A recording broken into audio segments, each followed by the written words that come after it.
E se uma vida pudesse ser mais do que só uma sequência de acontecimentos? E se fosse, na verdade, uma busca? Uma busca por uma história pessoal, um mito? Hoje a gente não vai só contar a vida de Carl Jung.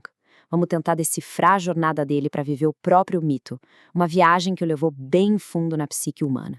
Qual é o mito que se está vivendo? Olha, para Jung essa pergunta era tudo.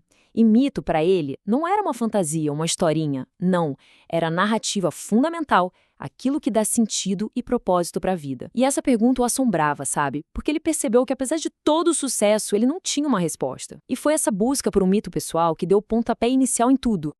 Para a gente entender essa busca do Jung por um mito, a gente precisa voltar lá no comecinho. A infância dele foi um verdadeiro campo de batalha de opostos, sabe? Um contraste tão forte que plantou as sementes do fascínio dele pelo mundo interior. De um lado tinha o pai, a personificação da confiabilidade e impotência, aquela lógica toda certinha que parecia não ter força. Do outro, a mãe, imprevisível, estranha, com uma intuição quase mística.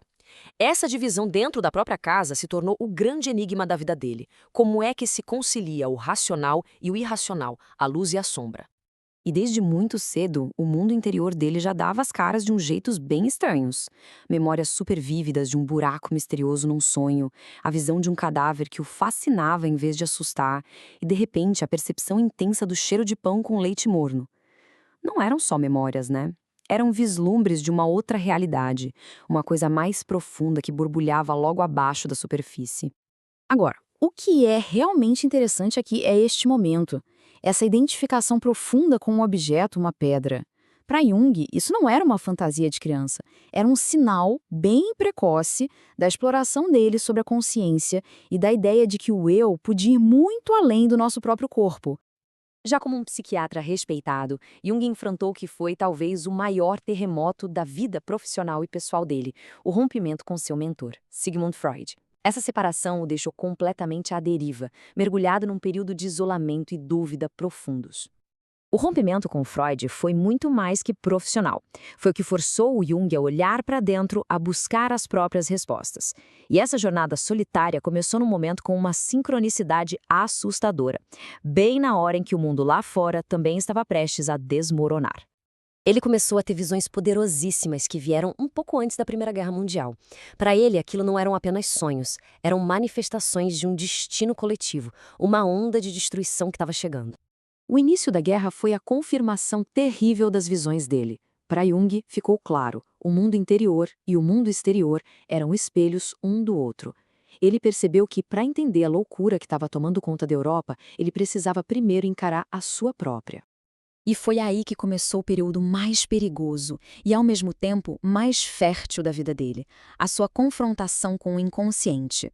Ele não ia ser só um espectador dos sonhos e visões. Não, ele decidiu mergulhar de cabeça, dialogar com as figuras que saíam desse abismo. E que figuras apareceram? O profeta Elias, a sedutora e cega Salomé, e Filemon, um guia com asas que virou uma espécie de guru interior dele. Jung fez algo radical para a época. Em vez de tratar essas figuras como sintomas de doença, ele as tratou como personalidades reais. Ele conversou com elas e aprendeu com elas. E aí, no meio dessa viagem interior, a realidade dá um jeito de aparecer da forma mais bizarra possível. A mãe dele, que quase nunca o interrompia, entra no escritório, dá esse conselho enigmático e simplesmente vai embora. Para Jung, aquilo não foi coincidência. Foi uma mensagem que veio exatamente quando ele estava lutando para entender o feminino dentro de si mesmo. Foi a peça que faltava no quebra-cabeça. O conselho da mãe, do mundo real, e as visões de Salomé, do mundo interior, tudo se conectou. E dessa fusão nasceu um dos conceitos mais famosos dele, a ânima, a personificação do feminino inconsciente na psique de um homem. Toda essa jornada intensa foi documentada no lendário Livro Vermelho. Ele não via isso como um delírio, mas como uma responsabilidade ética, algo que ele precisava fazer para se libertar e, no processo, entender a psique humana. Vamos avançar um pouco no tempo para ver o resultado disso tudo. Décadas depois, um outro evento transformador deu a Jung um momento de clareza sem precedentes, uma experiência de quase morte. Em 1944, depois de quebrar o pé, Jung teve um ataque cardíaco e foi nesse momento, ali na beira da morte, que ele teve uma visão absolutamente extraordinária. De repente, ele não estava mais no corpo. Ele estava flutuando no espaço, olhando a Terra lá de cima. A visão era de uma beleza, de uma paz avassaladora. O globo brilhando, unificado, sem fronteiras, sem conflitos. E então, algo começou a se desprender. Ele sentiu a vida inteira dele, as ambições, os medos, as crenças, tudo sendo arrancado. Foi um despojamento doloroso de tudo que ele achava que era, mas que, de um jeito paradoxal, o deixou incrivelmente livre. A grande revelação foi essa. Ele alcançou um estado de pura objetividade. Ele não era mais um indivíduo cheio de vontades e anseios, mas a soma total da sua existência. Uma história completa e aceita em sua totalidade. Mas a jornada não terminou lá no cosmos, não. O passo final, e talvez o mais importante de todos, foi conseguir integrar essas experiências gigantescas, transcendentais, numa existência concreta, do dia a dia. Depois de flutuar no espaço, como é que se mantém os pés no chão? Com esta lista. Fatos simples, concretos, a família, o diploma, o endereço. Para Jung, isso era muito mais que uma lista. Era uma âncora na realidade.